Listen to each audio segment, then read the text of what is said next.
Tired of dealing with annoying flies, fruit flies, and gnats in your home? The Zevo Flying Insect Trap is your ultimate solution. Don't wait. Check out the link in the video description now to get your Zevo Flying Insect Trap on Amazon and enjoy a bug-free home today. Rite has now shut almost all of the stores it once had in Michigan and Ohio, as it cuts all ties with the two Midwest states. In total across the U.S., the drugstore has now closed 856 stores since October 2023. More than 2/5 of the roughly 2,000 locations it operated before it fell into bankruptcy. The latest closures, 74 so far in August, were all in the two Midwest states apart from one each in California and Washington. That is on top of 169 in July, all in Ohio and Michigan. The retailer has now shut 95% of its locations in Michigan and 93% in Ohio.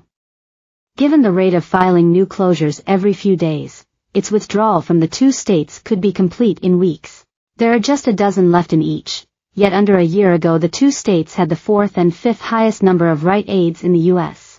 After filing for Chapter 11 bankruptcy protection in October, Rite Aid announced it would initially shutter 154 underperforming stores across a dozen states. In the 9 months since then, it has shut an additional 702. One analyst told ABC 27 in September the worst-case scenario was that 700 stores would close, which Rite Aid has far surpassed. The chain has been facing a series of challenges. Drugstores, generally, are struggling to compete with big-box chains and with Amazon, which launched its own online-only pharmacy in 2020. The most recent closures came in filings dated July 29, August 2, 5 and 9. Experts think that Rite Aid is moving out of areas where it cannot compete with much bigger chains CVS and Walgreens, which also owns Duane Reade. Instead it is focusing where it can aim to be number 2 behind one or the other, such as in Pennsylvania. A major factor in Rite Aid's ongoing bankruptcy is the fact that it had been unable to settle hundreds of costly lawsuits accusing the company of overprescribing opioids. It's unclear when Rite Aid will emerge from bankruptcy, but it plans to return with about 1,300 stores total, a far cry from when it operated 5,059 locations in 2008.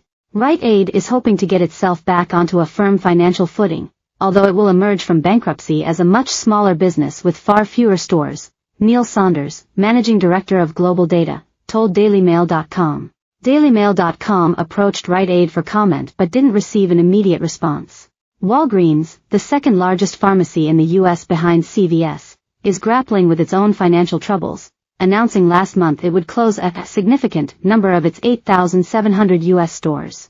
The widespread retail apocalypse that has seen brick-and-mortar stores struggle to combat rampant theft and increasingly tight margins is certainly not contained to drugstores.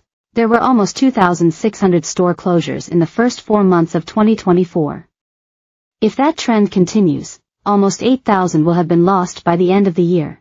In recent months, Walmart has closed 3 more of its underperforming locations. Best Buy closed 10 in March. Dollar stores have been hit hard too, with 99 cents only announcing in April it would shutter all 371 of its locations across California, Texas, Arizona and Nevada.